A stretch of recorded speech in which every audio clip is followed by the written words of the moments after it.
I know that we've listed these five sort of avenues here.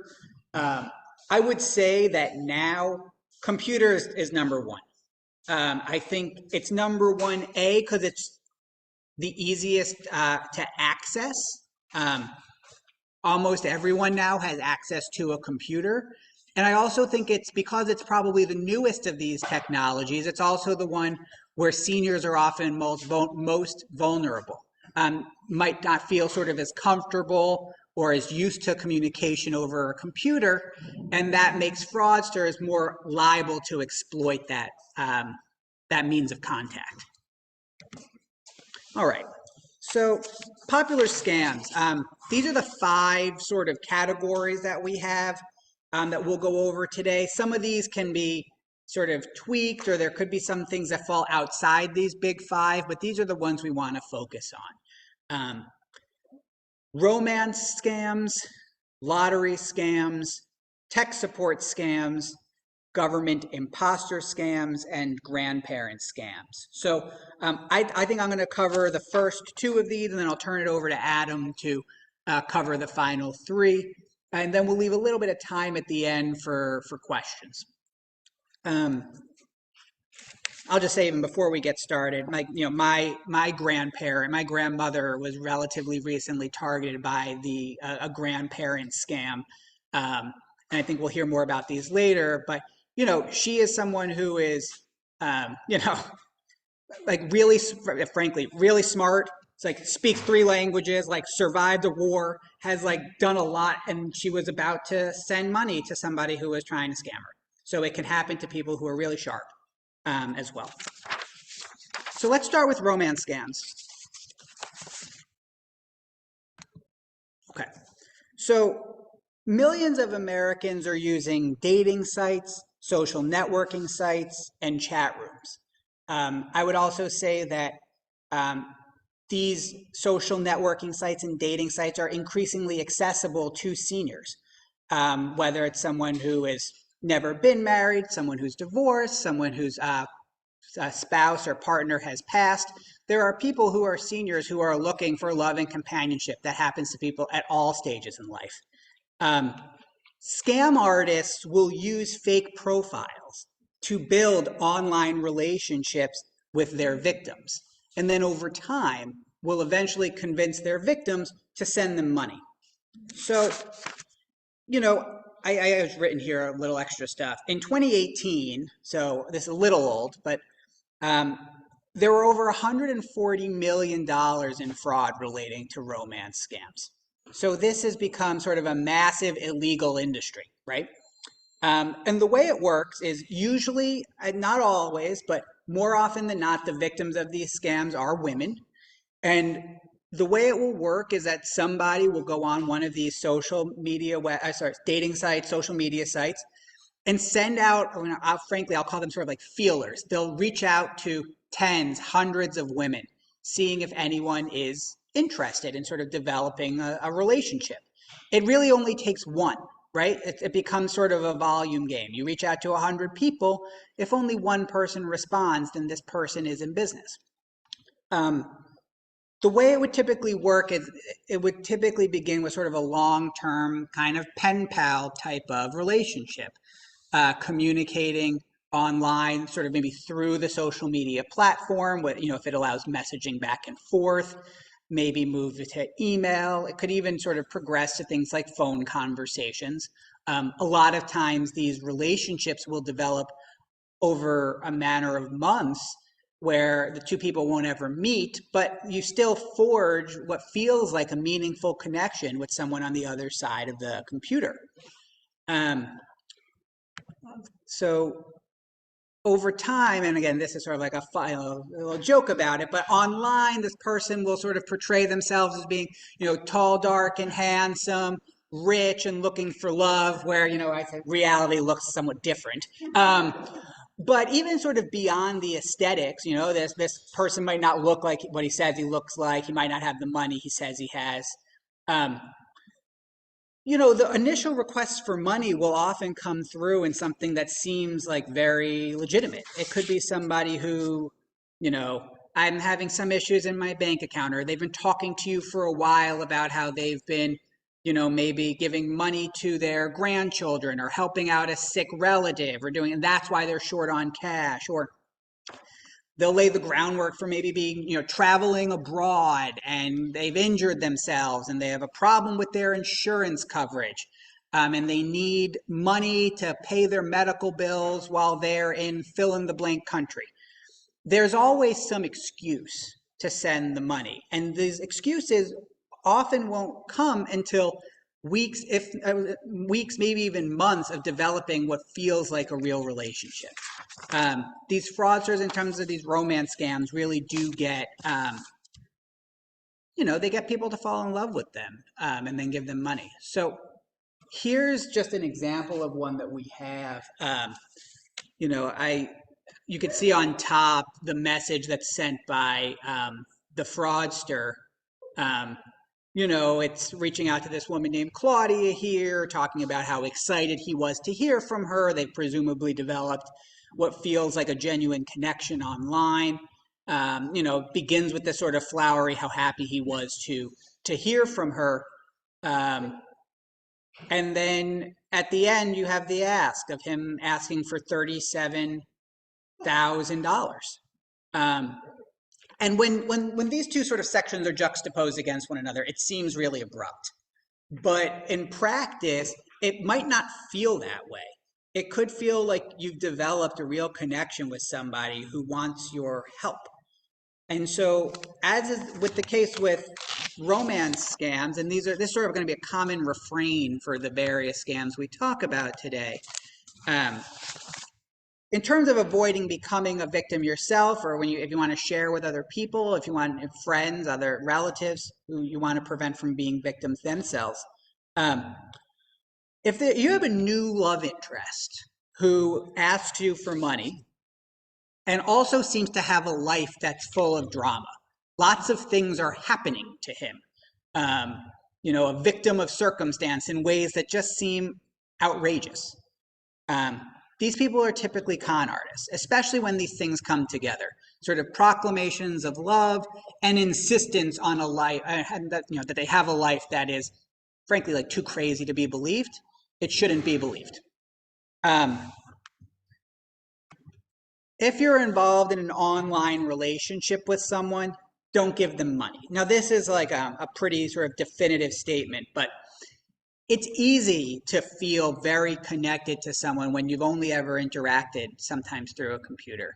If you've never really met somebody, if the entirety of your relationships sort of exists in sort of the virtual space, really do not send them money.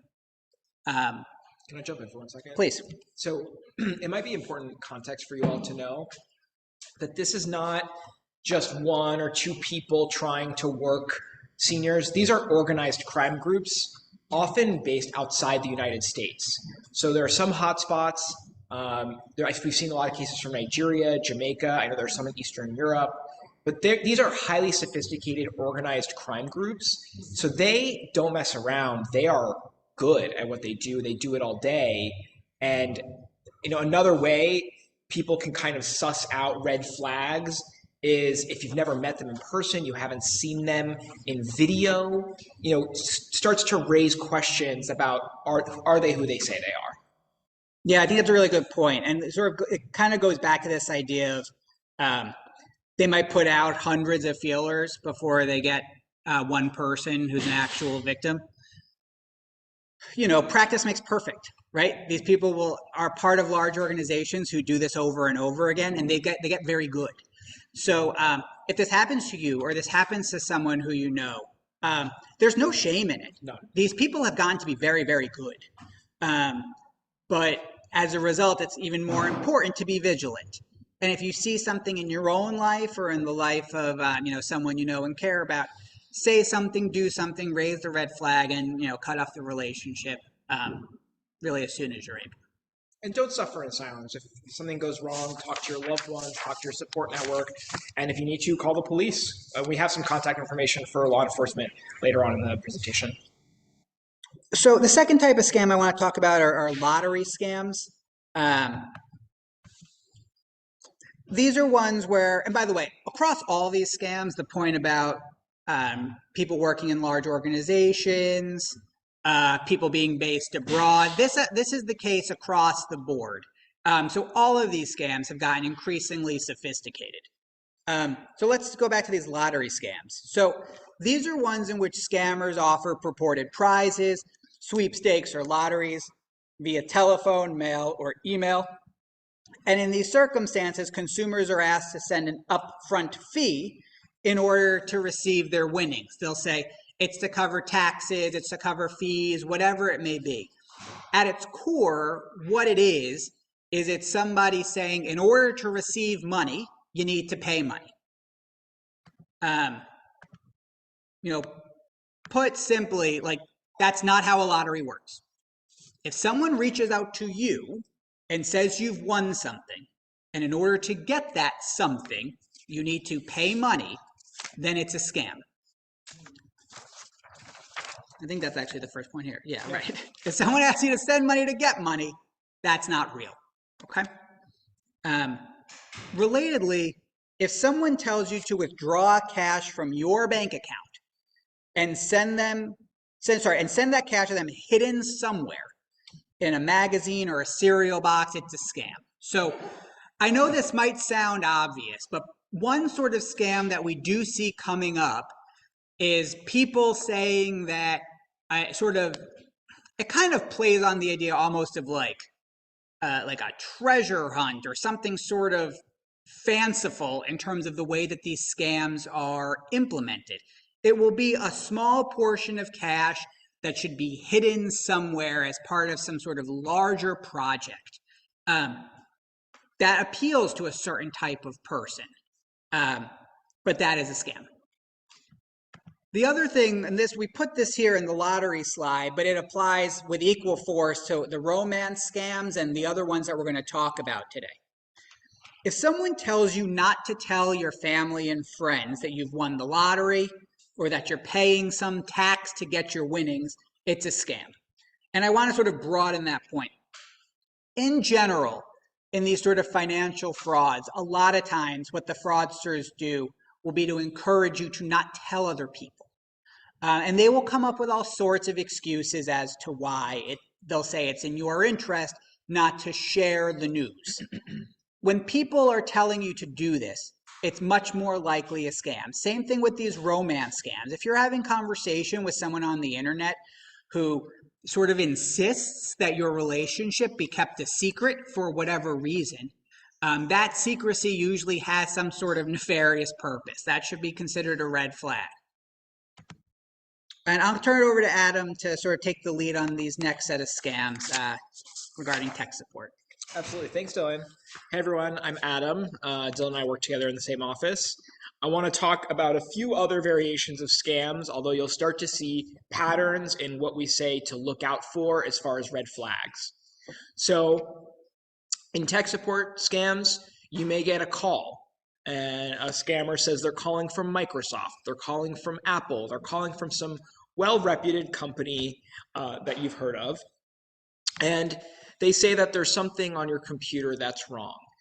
There's a lot of different variations on what they could say. We've seen things like there's a virus on your computer. We've seen things like your computer's out of date. It's critical that you work with us to update your computer. You've seen those flags on the computer to update, and I know you've clicked the X because you didn't want to deal with it. I think we've all done that. And they'll call you and try to pretend that that's what's really going on. And what they'll do is they'll spend a lot of time on the phone with you, either trying to get you to repair something, which may result in you actually downloading malicious software to your computer.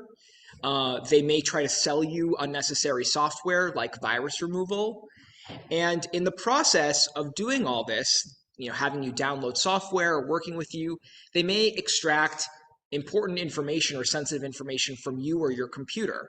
So if you're downloading something, it could give them complete access to your computer, meaning all your financial records to the extent you have any on your computer, tax returns, and then they can use that in further schemes down the line. I would say it is extraordinarily rare, if it ever happens, ever that you get an unsolicited call from a Microsoft or an Apple. In 99.999% of cases, you have to affirmatively yourself go out to one of those companies or make a request for service. They don't reach out on their own behalf. Like some of the other scams we mentioned, these are organized operations, call centers abroad, often in India for these variations of scams, where they are just trying whoever they can to try to get some money. And I think the next slide talks about some of the red flags to look out for, in addition to the ones we've mentioned. So here's how you avoid being a victim of a tech support scam. So like I said, if someone claims to be from a computer company, Microsoft, Dell, Apple, without you contacting the company first, that's a scam. That's just not how these services operate. So don't let them convince you or your loved ones otherwise. If someone tells you your computer has a virus or malware through a phone call, that's also a scam. That's just not how these things pop up. If you have someone trusted who works works with you or is at home with you who mentions that, obviously that's something completely different. But these kinds of unsolicited calls talking about these viruses, those are scams. And then if someone you don't know personally asks to remotely access your computer, that's also a scam. So you might be asking yourself, what's remote access? And that is basically a way to give someone across the world the ability to control your computer as if they were right in front of it. And obviously that is a very intrusive and very powerful thing that you would give them access to do. And so if anyone asks you to do anything remotely like that, your spidey sense should go up, your antenna should go up. Go ahead. So recently I called that because I had a major problem. Sure. And this had to do with my keychain access. It's a long story, which is a big problem. Yeah. Anyway, so I spoke with two different representatives, and they did a remote. I had to give them basically a view of my impeachment. And the first person I dealt with she ended up having to send me something called Glance. It's a software. And I noticed that's still on my computer. Should I delete it? Is that a red flag that's still on my computer? I called them. Yeah. It was unsolicited. And then the second person I spoke with did it a different way. It did not involve, I forget what it's called. Yeah. In each case, a little pop-up comes up and says, "Are you ready to share your computer?" And I said yes. And I assume that only makes it for a short period of time. I believe that's right. I don't think there's anything wrong with calling Apple and then them guiding you through this process. And that's, as you pointed out, is very different from the unsolicited call. Right. Go ahead. Or should I get rid of this software? You might as well. You might as well. Put it in the trash, because if you need to call Apple again, they'll just tell you to download it again. Yeah, I would, if you're not using something, even if it's not potentially nefarious, clear it out because they may take up space. I guess the bigger question is, yeah. You're so open with people that, really solicit. You ever find people, end up scamming from within a big company or something? Did that ever happen? Because that's very dangerous. It's not unheard of, but I don't think it rises to the same volume of these kinds of scams because, of course, Apple keeps track of its employees. It would have a huge reputational issue if it had those concerns. So I think there are decent guardrails within companies. Look, I can't say it's never happened. We see corrupt insider type cases from time to time, but your average Apple repair technician is someone they've got technical expertise, they're earning a good salary. They're not trying to steal a few thousand bucks from a victim. It makes more sense for someone abroad to do it, where the dollar is more valuable, where they're doing this all day, and they can really get a lot of money out of it. So I think it's not. I wouldn't be as concerned about those, but always use your common sense if something doesn't seem right to you, even in a corporate context. Anything else to add on that? No, I agree. I mean, the only thing I'd add is like you were saying, you had a problem with your computer, you reached out to Apple and they helped you fix it. we live in a world where we need to use our computers. We need to use our phones, even going back to some of the early stuff. People could feel like they need to reach out and find sort of human connection online, right? We're not saying don't do those things. Yeah. We're saying that because we have to do those things, they become vulnerable to abuse from the outside. So it's not to say that there's not possibility of corruption internally, but the far larger threat are people who use our need for these things and bring it from the outside. Can I ask one more question? Sure. While I'm at it, because it's very consistent with the online game thing, because is WhatsApp a red flag? Because I found there are lots of men, presumably men, I get online who like immediately wanted to get on WhatsApp.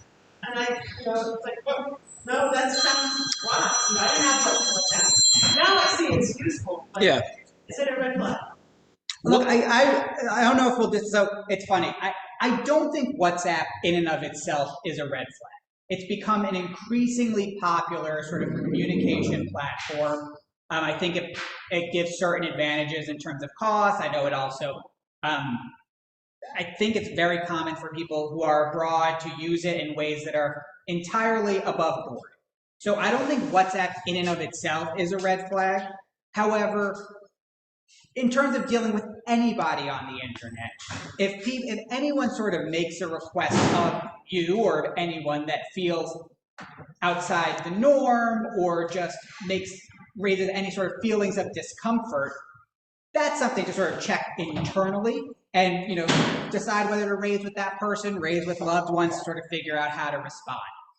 I don't think WhatsApp in and of itself is a problem, but if viewed sort of in collection with other factors, it could be something to think about.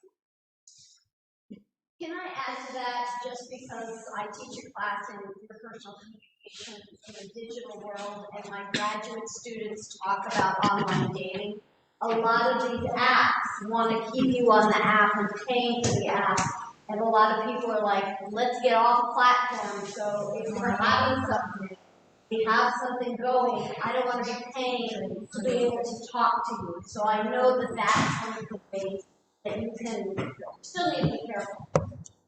Sure. I had something happen in the last month, maybe applies to others. I'm getting what I consider shady texts that my accounts have been locked, and there are links to go into which I have not. From Netflix, I don't even have an account from Netflix, Venmo, Amazon I do, and PayPal, but I haven't gone into any of them. But over the last month, I have gotten texts that my account has been dropped, and I've gotten different ones, but I just haven't responded to them. So I thought if anybody gets me shady texts, I should bring it up. Look, that's helpful. I think that what that's helpful and sort of relates back to these sort of tech imposter scams, and it goes back to the point that Adam raised. They, as a general matter, and I think you can sort of take this rule to the bank, they will not reach out to you if you do not reach out to them. So if anyone purporting to be from one of these tech companies is proactively reaching out to you, especially when it's accompanied with a link, something to sort of take you to a second online place, that's a major red flag. Anytime someone says, click here, go to this other place, that should set off alarm bells, as well as if they're contacting you when you have not, as you did, reach out to them in the person. So like on that, totally, yeah. So this is I'm glad you brought that up. This isn't directly in our presentation, but there's a scamming process known as phishing, where people abroad or anywhere really can make very convincing looking emails from your bank, from tech companies. They'll have the logo. They might sometimes even impersonate the email address to make it look very real. And they'll send you to a web page designed to look just like the web page you are familiar with, so that you enter very sensitive information so that it can be stolen from you. Here's the thing you do when you're not sure about an email, or when you get an email and you just can't be 100% certain if it's legitimate or not. Close the email, open your web browser, go directly to your bank's website. Go directly to Netflix.com or whatever it is. Because what they're trying to do is get you to something that's not Netflix.com or not ChaseBank.com, but looks like it. And you don't have to fall for that trap. Just go to your own bank website the way you normally would, or go in person and say, I got this notice and I'm not sure what you need. Obviously, you can't go in person for some of the online only providers, but if you see something is wrong with your account, don't click on anything in the email. Just go directly to the website and you can usually sort it out there. Get our phone numbers and stuff. They basically just they try every single number. Like they have computer generated systems that just try for every single number. Yeah. Why don't, if you don't mind, we have only like a few more slides and then we'll just open it up to questions for everyone. So please write down your question. I don't want you to forget it. I want to kind of close the loop in what we're about to teach. And, yeah. But yeah, there'll definitely be time for questions at the end. Sure. And the other scam I want to talk about are government imposter scams. And these ones are pretty scary because I think the style in which they come in is someone calls you purporting to be from the IRS saying you're going to be arrested if you don't pay your back taxes. Terrifying call. So as you see, scammer calls claiming they're working for a government agency, and they'll request payment for a bogus tax debt, fine, fee, and they'll ask for financial information. So, like I mentioned, victims can be threatened with arrest or fines if they don't pay immediately. And one thing that you may notice in a scam like this is that they will ask for payment via unusual means. They're not asking you to go to a local IRS office to drop off a check. They're not asking you to mail a check to Internal Revenue Service at, its usual address. They're asking for gift cards or wire transfers to bank accounts that don't quite make sense. In general, and sorry, before I continue, they'll also work on keeping you on the phone until the transaction is complete. And I think that is like sort of a psychological means to apply the pressure continuously and prevent you from reaching out to someone who you may trust, whose second opinion you'd want, a loved one, a friend, just someone, a gut check. And anytime that happens, whether it's in the romance or the lottery or the government imposter context, reach out to one another. It's always good to get a second pair of eyes. I do it with my friends and loved ones, and you should do the same. So some ways to avoid these scams.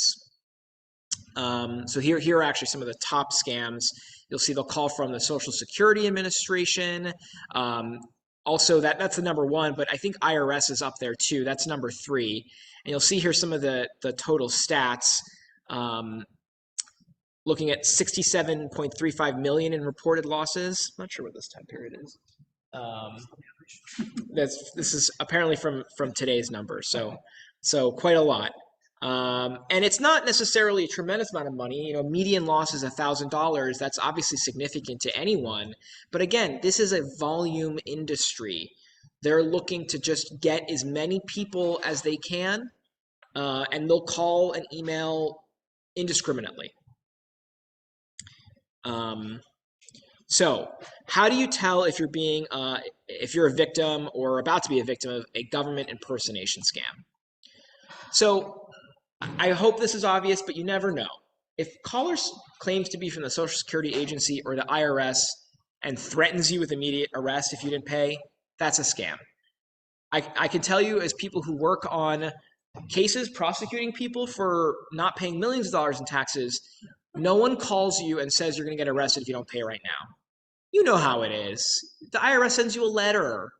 You get letters on formal documentation. There's an IRS hotline on the letter, so you can call and ask questions if you're not sure how that error was calculated. You will not get a legitimate call threatening you with arrest. If anyone calls you and tells you to go get a gift card, a reloadable debit card, to pay a government agency, that's a scam. You pay the government, the IRS, via direct deposit or through a check. They do not accept Apple gift cards at the IRS. I'm sure that'd be nice if you have an extra Apple gift card lying around to use that to pay your taxes, but they do not accept that, so that is a scam. And again, we've mentioned this before. If anyone tells you not to tell your family members about this, it's a scam. The IRS does not do that. The government does not do that. That's what scammers do because they want to catch you off guard. They don't want you to use your support network to support you. And last, if anyone asks you to stay on the phone while driving to Western Union or getting that gift card, that's also a scam. Okay. The last category of scams we're going to go over are grandparent scams, they're called. And these, are ones that pull on your emotional heartstrings, much like the romance scams. So here's kind of how they work. You'll get an urgent call from someone pretending to be a family member of yours. And they'll ask you for money to be sent, somewhere to get someone out of trouble, and they'll ask you not to tell anyone. And you may ask yourself, how do they know the names of my grandchildren or, niece or nephew or other family member? Well, a lot of times that information can be found on your Facebook. People can scour the internet and look for records and try to come up with really convincing scams. And again, as Dylan mentioned, these criminals are sophisticated, so they do this time and again, and they can be pretty good at it. And this can be a tricky one because obviously if someone you love calls you in need, you want to help them, but it's really important to stay vigilant for these kinds of scams as well. Here are some other examples. Someone calls purporting to be your grandchild, saying they need money for bail to get out of jail or medical bill. Here's how some of the scammers deal with the fact that they may sound different from your loved one. They may tell you they have a broken nose. They may tell you that there's something wrong with their phone. Maybe they got hurt and they can't talk as well. So they have tricks for all of the obvious questions you would ask because you're not the first person they've called. You're probably the 1,000th. And so they've got tricks. I think I mentioned that my grandma got one of these, and it was very, very, very close to this. First of all, the scammer called, and just like when she picked up the phone, she said "grandma," and the scammer said "grandma," and my grandma responded by saying "Dylan." So that's how they got my name, right? Mm. The guy didn't know my name, but when the person came through and my grandma responded thinking it was me because he addressed her as grandma, he now knew my name. The guy also said that she said I sounded different, and the deal was I had gotten a broken nose as a result of a fight. As I'm sure you can tell, I'm not much of a fighter, but whatever. My grandma believed it. Got a broken nose as part of a fight, and therefore was in jail, and he had $8,000 to get out. And begged not to tell. It's my father's mother, so said, "Don't tell my dad." And none of this was true. And so luckily, my grandma called my dad and said, "Dylan is really embarrassed. He doesn't want to tell you. He got in this fight, but he needs $8,000. I'm about to send it." And then he's like, my father was like, "Don't do that. He is fine. Call him directly. Like you have his phone number. You can always do that to check on him." But it really did follow this to, almost to a T. And as you sit here, you think like, oh, this could never happen. But if you get a call from someone who you think in that moment is someone you love and is in trouble, sometimes you don't follow logic the way that you normally would. But use the opportunity to sort of check in with people in life, take a minute, take a breather before acting. Sort of, look before you leap, that saying, sort of think before you act, I think is very important. Yeah, and it's funny, someone calls purporting to be your grandson or someone purporting to be Apple. If someone's calling you out of the blue with something, you can always hang up and say you'll call them right back, right? At the number you know where to find them, whether it's an official government or company number or the number you have for your loved one. It's always good to just double check. So I think that's our last scam. So we have some parting words before we return to questions, and I've not forgotten about those. So as the saying goes, if it sounds too good to be true, it probably is too good to be true, whether that come in, form of lottery or a romance scam. And we give you this presentation because we want you to be armed to protect yourself. You're valued members of our community. This is a part of our district, and we want to make sure that as sharp as you are, these are very sophisticated schemes, so we want to make sure you're even sharper. Don't be a victim, and make sure you protect others. Not everyone was here today. Not everyone can always be with us. So sometimes we talked about make sure you call someone to double check. Well, maybe you need to be that other person to give important context. I got a presentation on this, or I heard about this. Spread the word because others may not know what you know today. And that's it. Here are some numbers for various support networks, and we have some literature as well with some contact information. But there is a national elder fraud hotline. It's 1-833 fraud 11.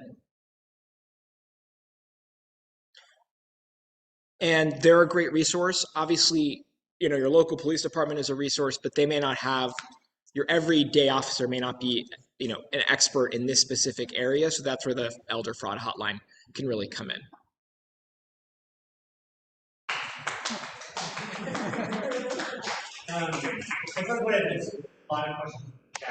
Great. Sure. I know you had a question a moment ago. Do you want to ask your question now? Yeah, I'm trying to get something. Oh yeah, please take your time. Recently, I got a call that I owed money. I don't have an answer. Yet somehow, both of them, and I came very close to responding. And it was almost by rote things that you said to me. Mm-hmm. Go get a gift card. You must do this today. And I said this to Ken. Oh, I feel like I'm a really intelligent person. And yet, I was so awesome. He said, you are an intelligent person. Oh. Yeah. And that was really true. Yeah. I'm going to repeat the question for the people online. Just that one of our members of our community almost fell for a scam that followed a lot of the same red flags, the gift card, right? You said, and needs to be immediate. And she came very close to doing it. And again, that is no shame. These are very sophisticated schemes. That's why we're here to arm you with that information. Sure. The person almost was chastised. Really? They were almost yelling at me. I said, I can't do this right. Yeah. I'll do it later or tomorrow. Get back to me. Yeah. And got to go. My parents never So then the comment was, they put a lot of pressure and chastised an almost victim of a scam, and I think that's just part of their MO. They know to apply psychological pressure. They don't need to be your friend tomorrow. They just need to convince you in that moment, and they know that. It's that point we were raising before too about do it while I'm on the phone. Do it now. Like I don't hang up. I want to see the money hit the account while I'm on the phone with you. It's kind of like those stories about like some stockbrokers, especially sort of like 30 years ago, who will pick up the phone and say, buy this stock. You got to get it now. It's buy it today. If you don't buy it today, you'll miss your chance. Go, go, go. It's that same type of pressure, that same type of urgency that these scammers are applying today. So that's why it's just really important to not get overwhelmed, take a minute, breathe, and try to remember what we're talking about today. Not really looking at the world with suspicion, but if something sort of comes out of nowhere, really taking a minute to think about what we talked about today. And give yourself a moment to process rather than falling victim to the false urgency that they're putting on. Adam, can you stop sharing the screen so that see you bigger and brighter? I Absolutely. got that request from somebody else. Sure. Sure, we can do that. And then, yes, I think we've got a question back here. All right, I missed them. What was that? Just saying stop sharing, right? Oh, actually, he just asked if you could show the phone numbers. Oh. Just go to the last slide, maybe. Are those on this? I'll check, hold on. I'll just put them up very quickly. Here are the numbers again. There's really only one number. 833 fraud 11. 1833 elder 11. Fraud 11. 372. Oh. It's the same number, just not the letters. I think we have a couple questions online. See, Ruth is raising her hand very, very patiently. So, Ruth, what's your question? I would like to know what percentage of these fraudsters get caught, and how do they get caught, and what happens to them? Yeah, I mean, I don't know that we have a great sense of the statistics, but I know there have been prosecutions for some of these rings.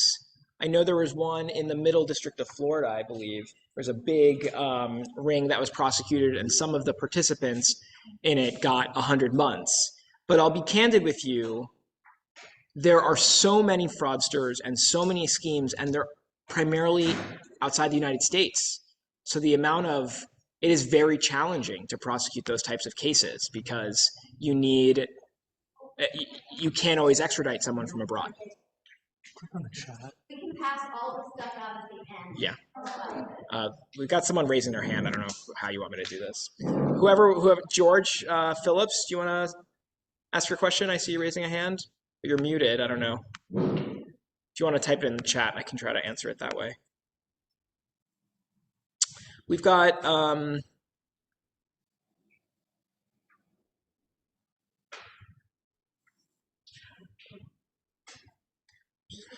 good question. We have a few here, so we'll scroll through and try to get through some of the backlog. And for those on the Zoom, I see a couple people have raised hands, but I think because of muting, we can't always hear you.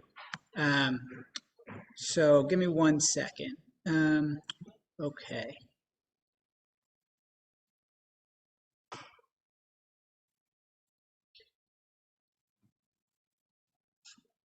Let's talk about Section 230 of the Stored Communications Act. I don't know if we can. I don't know enough about it to talk about it. They're not responsible for third-party. I guess we could try. Okay, so a couple questions in here. First one asks about why dating sites aren't held accountable for the scammers on their sites. And I think frankly, this is a complicated legal issue in terms of sort of who bears responsibility for somebody's conduct on the platform. As things currently stand, just again, based on the way that the laws are written, the responsibility really does fall to the person who is the bad actor more than the site that you could argue enables the bad actor. This is something that is, as I said, pretty complicated, and I think a lot of people in government feel like these sites should bear some of the responsibility for enabling it. But as of now, really the fault lies with the person who acts wrongfully. And so that's why it's even more important for individuals to be equipped to figure out when they are perhaps being victimized, because a lot of times these sites, frankly, won't do the work for you. That's why we have to sort of make sure that you guys are able to do the work for yourselves. Let's see. I don't even know how to block a number, do you? Okay. There's a question here about identity theft, how to protect yourself even if nothing was compromised. Identity theft is a major problem today. I know that we've sort of framed today's presentation around sort of particular threats to seniors, but frankly, anyone who participates in the modern economy is vulnerable to identity theft. I think in general, the way it sort of relates to the things that we talked about today is if somebody is asking for any sort of personal information of yours, be very thoughtful about giving it out. Now, I know that we live in a time where, look, I go on any website and I want to buy anything online. I feel like I'm constantly entering my credit card number, my address. Yes. Yes, I feel like we're constantly doing that. Now, I've made the decision, frankly, that in terms of ease and convenience, I am willing to enter that information in order to get the goods that I purchase. But one thing I'm always thinking about, and I would encourage you all to think about, is when you are buying something, especially from like an online purveyor, does it seem, for lack of a better word, legitimate? Does it seem like a real company with a real platform that you've heard of before? Think about how you got to the webpage. So for example, if you go to, I don't know, you want to buy a t-shirt and you go to, thegap.com and you're buying a t-shirt from The Gap, we've all heard of that. We know it's real. I feel much more comfortable putting my information there than you get a link from it, like, how did you, if you ended up on a web page because there was a pop-up and then you clicked on a link and then all of a sudden you find sort of a nice piece of clothing that you think you want to buy, but you realize, I've never heard of this company before and I don't really exactly remember how I got to this page. That's when maybe you should be a little bit more cautious about giving out your information, and especially giving out information if someone reaches out to you out of the blue who you don't know. I think maybe we have time for one last question. We're 1 minute Oh, away from please, 3. please. Okay, go ahead, please. Oh, we had a situation where somebody emailed us with a phone number and it sounded legitimate and we followed it up. They put money into our bank account. That money is still there and we went to the computer store, had our computer cleaned and everything, but the money is still in our bank account. Can we keep that money?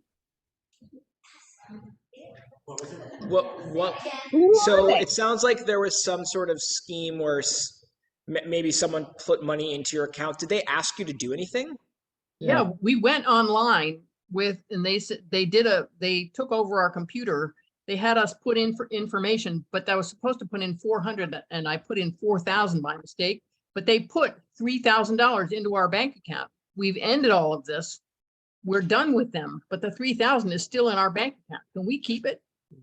How long It's ago your was money. this? You put in 4,000. So Did you lose any money? No. That's like a sell or like a Venmo scam. Yeah. They give you money Sure. and then it's someone else's money and then Yeah, so this actually raises another scam, which someone will say they accidentally sent you money. Can you return it?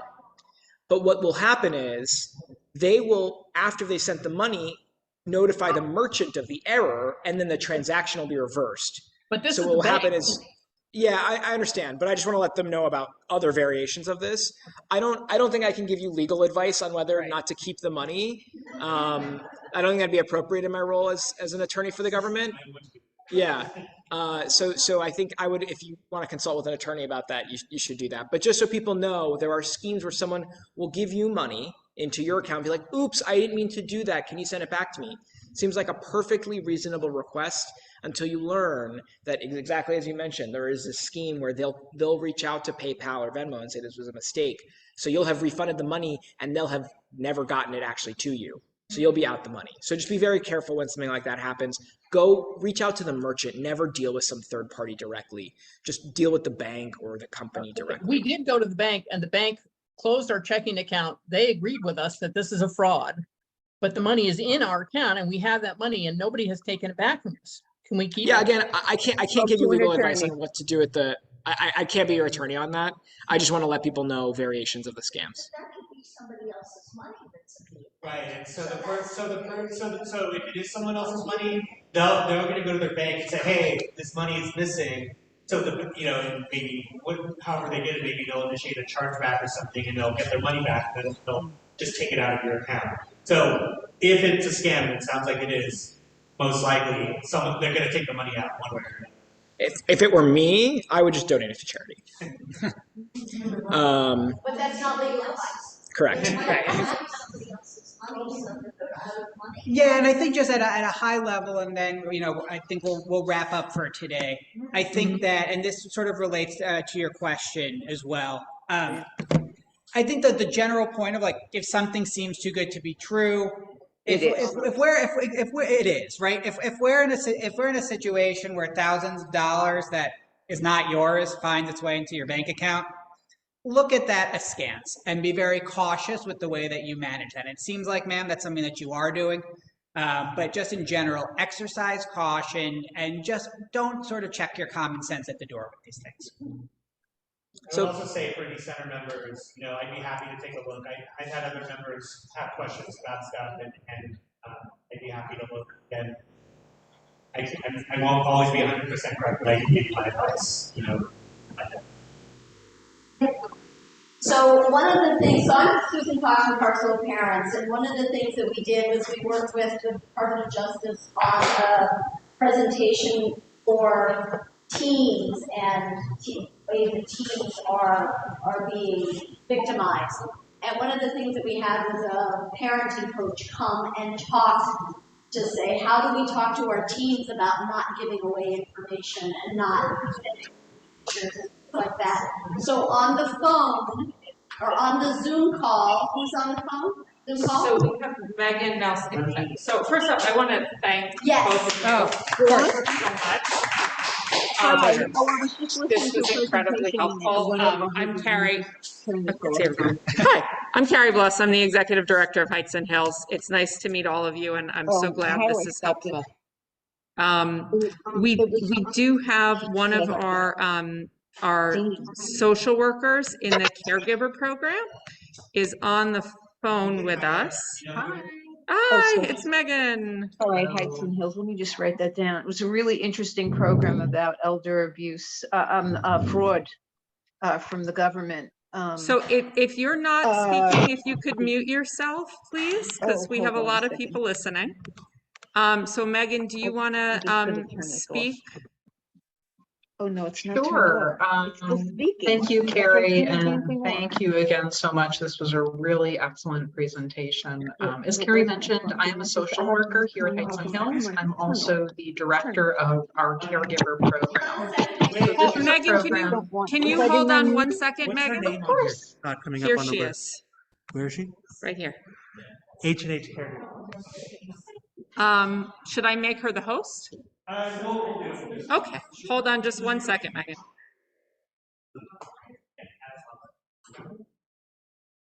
Oh, fabulous. Hi. Hi. Okay, ready for me? Yes, is there a way to make the sounds come out? Oh, no, because this. Just put the volume up on there. On that computer.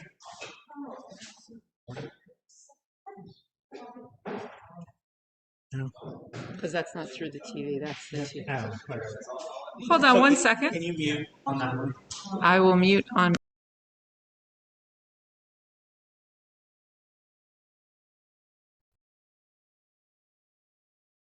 Megan, can you start talking? We're hoping to be able to hear you at the center. Hi, can you hear me? Does this work well? Test, test, test. Okay. Shall I continue? Okay, fabulous. So hello, everyone. Thank you for joining us. Thank you to our presenters. This was a really helpful presentation. Megan, As Carrie mentioned, can you speak up a little bit? It's oh, very sorry. Is this better? How's this? Okay. Yeah, So I think one of the challenges is that we're using too many computers in the same room for us on this end. Okay. Well, now we're getting feedback. So Megan, why don't you speak on the video and we'll keep recording this. And then for anybody who's in person who wants to hear it, we'll make sure to show it so that everybody has access to it, okay? Marvelous. That sounds great. Okay. So as Carrie mentioned, I'm I'm a social worker and the director of the caregiver program here at Heights and Hills. We are funded by NYC Aging to provide free counseling, information, assistance, and other services to family caregivers of people age 60 and over. So we are serving folks who can be of any age, who are helping, who are providing care for an older loved one.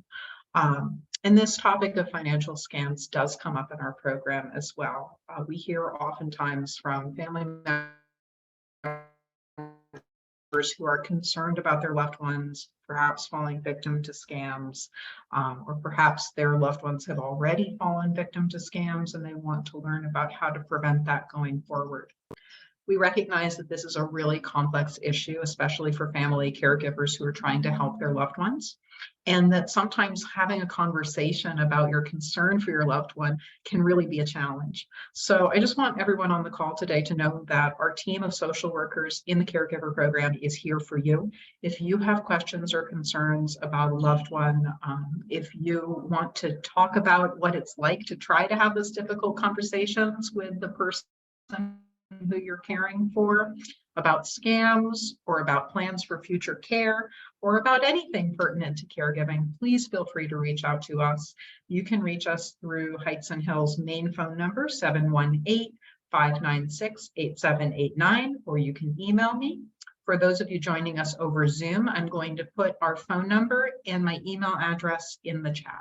And thank you all again for being here.